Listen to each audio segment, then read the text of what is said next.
Facing adversity is never easy, and for one woman in Nashville with a complex birth defect, adversity is part of her everyday life. After moving to the Music City, Amy Bream joined a local gym where she not only gained a new perspective, but also found a new purpose.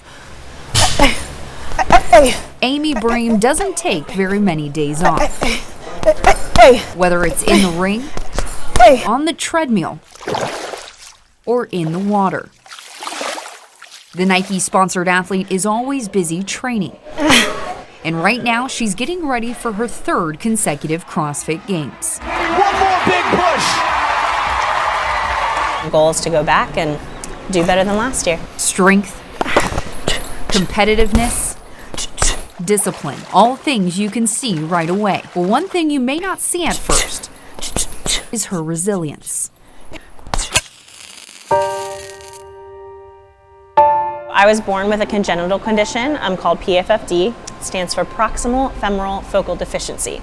Essentially, it means you're missing some extent of your femur bone. And for me, I'm missing the majority of my right leg, and my right hip isn't fully developed. PFFD is rare. It happens to roughly 1 in every 200,000 kids. But since Amy didn't need an amputation, she's never known any different. As odd as it is to say, blessed in the fact that I didn't have an amputation, because I've never known life with 2 legs. So it's like, when I need to take a step, I'm either gonna hop or I'm gonna put a leg on or use crutches, and that's just how it is. Amy describes her childhood as pretty normal considering her circumstances, but when it came to sports, that was a different story. I remember, playing tag with my friends at recess and realizing that I got tagged a lot because I was slower. But yeah, I did not enjoy gym class. I was really self-conscious, and that especially the older that I got. Growing up in a small town in Pennsylvania, Amy didn't see amputees every day. She assumed what her parameters were and didn't want to push them. I allowed it to an extent to make me feel like a victim sometimes of like, well, of course I wouldn't do sports because I wouldn't be good at it. Amy decided she needed a change.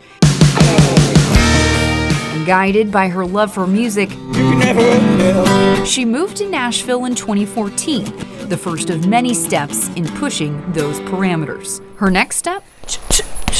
Joining Title Boxing Gym. So it was all very, very new. And of course I didn't start it with any specific goal in mind other than I don't like my lack of confidence and I want to change that. That change started with a new prosthesis and shedding an old layer. Growing up, I had always gotten a foam cover over top of it to try to hide and blend it in as much as possible.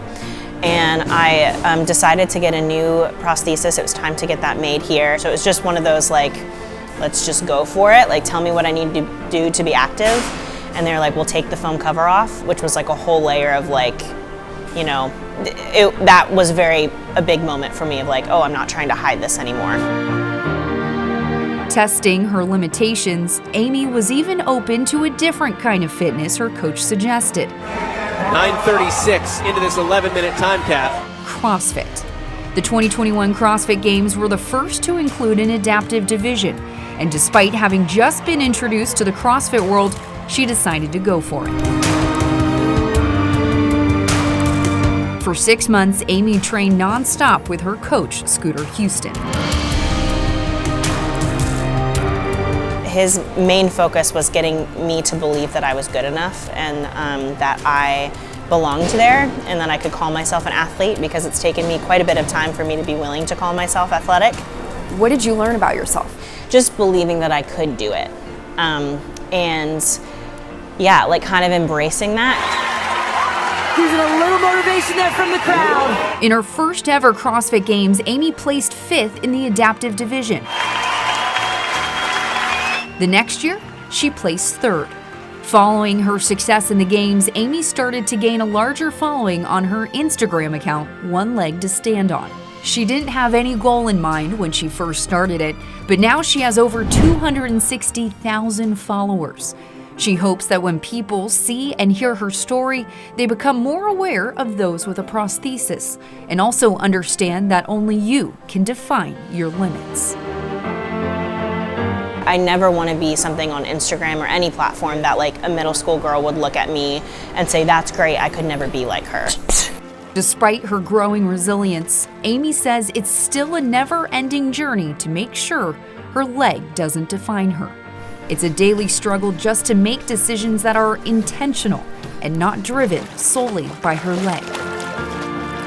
I always tell, if I meet younger girls especially that have a similar adaptation to mine, or really anything that they struggle with, don't let the physical limitation define what you do. Driven by her love to compete, She did it! and her desire to inspire others,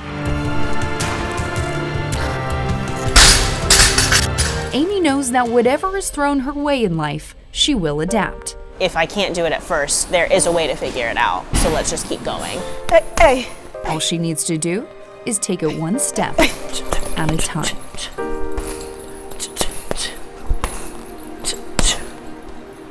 Amy just wrapped up qualifying in the CrossFit Open last week and is now waiting to hear if she qualified for her third straight year. She continues to coach adaptive and non-adaptive athletes through her own online program. For more information, check out this story on fox17.com.